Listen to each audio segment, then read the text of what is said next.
Shalom, sahabat CS dimanapun Anda berada. Senang sekali saya bisa berada di depan saudara untuk menyampaikan kebenaran firman Tuhan. Terima kasih untuk dukungan saudara semua yang sudah mensubscribe dan juga men-share video ini. Saudara sudah mengambil bagian dalam pelayanan pekerjaan Tuhan ketika saudara membagikan firman Tuhan ini, sehingga banyak orang diberkati. Saudara, kerabat, family, teman-teman, semua bisa diberkati ketika mendengar firman Tuhan. Sebab firman Tuhan itu penting buat kita semua. Firman Tuhan itu akan menguduskan kita, akan membenarkan kelakuan kita, sehingga kita makin serupa dengan Kristus dan menyenangkan Tuhan. Saudara-saudara sekalian, pada kesempatan kali ini, saya akan menyampaikan firman Tuhan dengan judul Mengetahui dan Melakukan Kehendak Allah. Jadi bukan hanya mengetahui kehendak Allah, tetapi melakukannya. Karena Tuhan Yesus berkata, bukan orang yang berseru-seru Tuhan, Tuhan yang masuk dalam kerajaan surga, melainkan dia yang melakukan kehendak Bapa di surga. Dan perlu penting sekali kita mengetahui kehendak Bapa di surga, kehendak Allah. Keluaran pasal 18 ayat 15 dikatakan begini. Keluaran 18 ayat 15 saya akan bacakan buat kita semua di bawah judul pengangkatan hakim-hakim. Nanti saudara bisa baca satu perikop dari ayat 13 dan selanjutnya sampai ayat yang ke-27. Nah, itu banyak mutiara kebenaran yang luar biasa. Terutama saudara yang bekerja di marketplace sebagai pemimpin, CEO, manajer atau apapun posisi saudara di perusahaan, itu memberikan kita hikmat untuk kita bisa memimpin ya orang-orang di bawah kita, mendelegasikan ya, kepada mereka tugas-tugas supaya kita bisa efektif. Nah, dari ayat ini saya akan menyampaikan firman Tuhan yang tadi saya katakan mengetahui dan melakukan kehendak Allah. Dikatakan begini, Keluaran 18 ayat 15, kata Musa kepada mertuanya itu. Jadi Musa punya mertua namanya Yitro, dia seorang imam di Midian. Sebab bangsa ini datang kepadaku untuk menanyakan petunjuk Allah. Jadi ketika bangsa Israel keluar dari Mesir, ya, Musa sebagai pemimpin itu dia sendiri yang menjadi hakim. Ya, kalau ada bangsanya yang berselisih, ya, mereka datang kepada Musa. Nah, menjadi persoalan saudara sekalian. Musa harus menangani ya, seluruh masalah konflik bangsanya itu seorang diri untuk menanyakan petunjuk Allah. Nah, kata petunjuk Allah ya, artinya kehendak Allah. Di bahasa Indonesia masa kini, Keluaran 18 ayat 15 dikatakan, jawab Musa, orang-orang itu datang kepada saya untuk mengetahui kehendak Allah. Kita perlu petunjuk Allah. Ya, petunjuk Allah itu yang mengarahkan kita untuk bisa berjalan tepat seperti yang dikehendaki. Ya, makanya kita juga perlu mengetahui kehendak Allah. Petunjuk Allah, kehendak Allah itu istilah yang sama, sasamiwan, sama saja samimawan. Nah, jadi saudara sekalian, Musa harus mengadili dari pagi sampai petang. Ya, kalau kita baca di Keluaran 18 ayat 13, ayat sebelumnya, keesokan harinya duduklah Musa mengadili di antara bangsa itu, dan bangsa itu berdiri, perhatikan, di depan Musa dari pagi sampai petang. Saudara bisa bayangin ya, pagi sampai petang itu Musa harus menangani setiap masalah yang dihadapi orang-orang Israel. Terjemahan bahasa Indonesia masa kini ayat 13 Keluaran 18 dikatakan keesokan harinya Musa mengadili perselisihan antara orang-orang Israel. Pada waktu itu yang keluar dari Mesir diperkirakan ada 2 juta, ya, 2 juta orang ya, dengan berbagai macam permasalahan. Jadi keesokan harinya Musa mengadili perselisihan antara orang-orang Israel. Pekerjaan itu makan waktu dari pagi sampai malam. Nah iyalah, kalau banyak persoalan konflik itu kan akan memakan waktu. Ya, dan itu sangat melelahkan, sangat membuat Musa capek. Ya. Nah itu diperhatikan oleh mertuanya Yitro, dan Yitro ini memberi saran. Menurut saya sarannya ini bagus sekali. Ya. Dan Musa mendengarkan. Ya, sebagai pemimpin, Musa kita kasih jempol. Dia menerima masukan. Banyak pemimpin yang nggak mau menerima masukan, ya, usulan. Tetapi Musa mau menerima masukan dari mertuanya. Karena apa yang diperhatikan Yitro itu betul saudara sekalian. Kalau Musa tetap melakukannya, tidak mendelegasikannya kepada bawahannya atau kepada pemimpin-pemimpin yang di bawahnya, Musa akan mengalami burnout, akan mengalami kecapean, kelelahan, ya bisa dia mati berdiri istilah kita ya, kecapean. Makanya di Keluaran pasal 18 ayat 17 sampai 18 dikatakan begini, tetapi mertua Musa menjawabnya, tidak baik seperti yang kau lakukan itu. Jadi apa yang dilakukan Musa mengadili seorang diri itu tidak baik, bukan tidak benar. Apa bedanya? Beda. Kalau tidak benar itu kan salah, dosa. Ini tidak baik, artinya tidak efektif, tidak efisien. Padahal kita kan kerja mesti efisien, mesti efektif, smart, begitu. Makanya mertua Musa mengatakan tidak baik yang dilakukan itu, ya tidak efisien. Bukan berarti dosa, bukan berarti salah. Ya.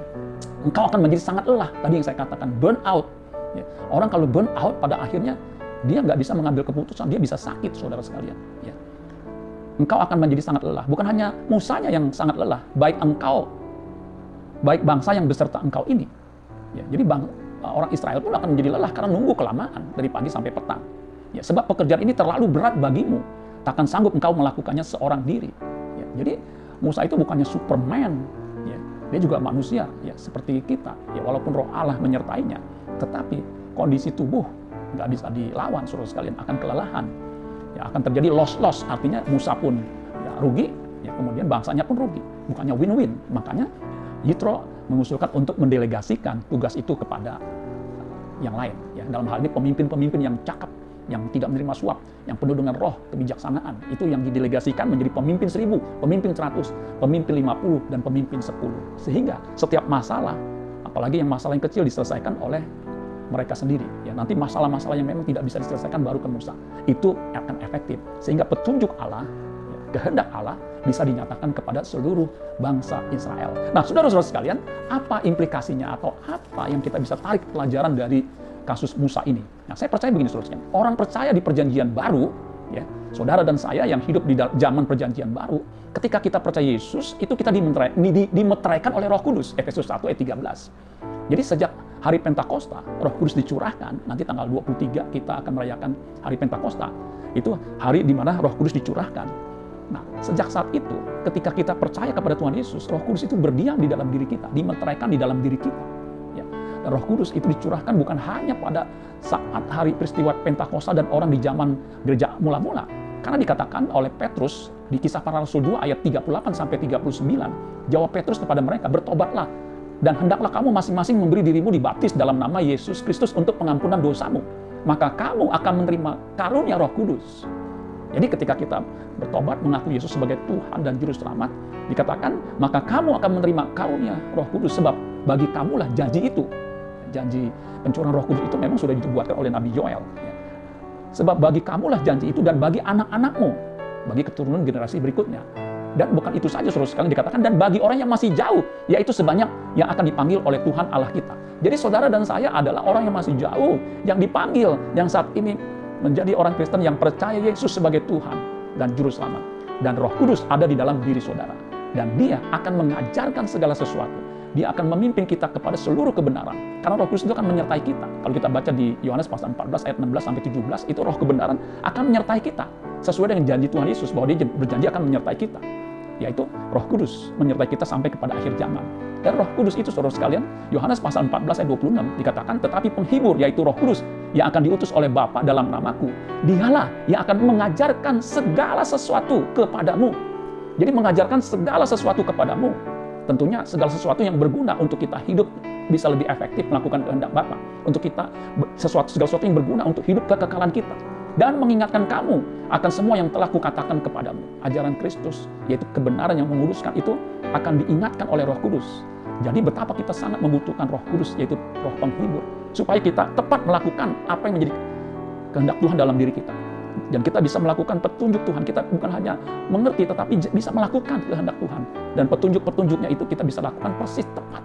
Ya, jadi kita butuh Roh Kudus untuk kita bisa mengerti kehendak Allah, apa yang baik, yang berkenan, dan yang sempurna. Karena kehendak Allah itu progresif dalam diri kita masing-masing, untuk kita terus ya bertumbuh di dalam pengenalan kita akan Dia. Di Yohanes 16 ayat 13, ini ayat terakhir dikatakan, tetapi apabila Ia datang, yaitu roh kebenaran. Jadi Roh Kudus bukan hanya disebut sebagai Roh Kudus atau roh penghibur, tetapi roh kebenaran. Ia akan memimpin kamu ke dalam seluruh kebenaran.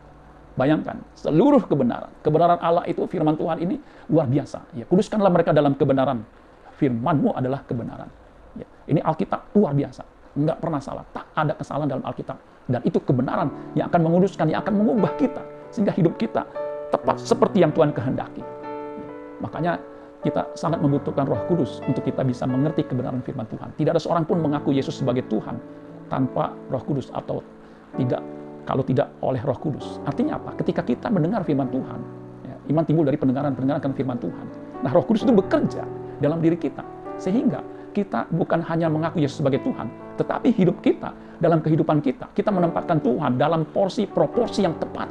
Kita sebagai hamba yang hanya mengabdi kepada Tuhan, dan Tuhan menjadi hukum kita. The Lord is my law, itu maksudnya. Dan itu hanya bisa dimungkinkan kalau Roh Kudus bekerja di dalam diri kita. Makanya dikatakan, sekali lagi saya ulangi, tetapi apabila Ia datang, yaitu roh kebenaran, Ia akan memimpin kamu ke dalam seluruh kebenaran. Sebab Ia tidak akan berkata-kata dari dirinya sendiri, tetapi segala sesuatu yang didengarnya, itulah yang akan dikatakannya. Dan Ia, perhatikan, akan memberitakan kepadamu hal-hal yang akan datang. Jadi hal-hal yang akan datang yang belum kita ketahui pun Dia akan beritahukan kalau itu memang perlu untuk kita ketahui. Roh Kudus akan memberdayakan kita untuk kita bisa menjadi saksi dimanapun kita berada. Karena Tuhan Yesus pernah mengatakan, tetapi kamu akan menerima kuasa kalau Roh Kudus turun ke atas kamu, dan kamu akan menjadi saksiku. Saksi siapa? Saksi Kristus. Di Yerusalem, Yudea, Samaria, bahkan sampai ke ujung bumi. Artinya, dimanapun kita berada. Bumi bulat, ujungnya artinya, di mana kita berdiri, kita bisa menjadi saksi Kristus, di mana orang melihat kita, kehidupan kita, mereka melihat Kristus. Ya. Nah, ini penting saudara sekalian. Hidup kita diubahkan melalui firman Tuhan. Dan firman Tuhan itu kita bisa pahami karena Roh Kudus bekerja dalam diri kita. Kita butuh pewahyuan supaya kita bisa mengerti roh hikmat, wahyu, dan pengertian. Kalau kita mengerti apa yang kita harus lakukan dan kita melakukannya, kita melakukan kehendak Allah. Sebab hanya orang yang melakukan kehendak Allah yang akan masuk dalam kerajaan surga. Dan setiap kita bertanggung jawab untuk belajar kebenaran firman Tuhan. Dengan kita belajar kebenaran firman Tuhan, kita diberikan kecerdasan, diberikan kepekaan untuk mengerti, mengetahui kehendak Allah, apa yang baik, yang berkenan, dan yang sempurna. Sehingga kita bisa melakukan kehendak Allah dan Tuhan dipermuliakan. Dan orang akan melihat orang sebaik dia, sebenar dia, tidak mungkin menyembah Allah yang salah. Pasti menyembah Allah yang benar. Itulah kita akan menjadi saksi. Nama Tuhan dipermuliakan. Tuhan Yesus memberkati. Haleluya. Sola Gracia.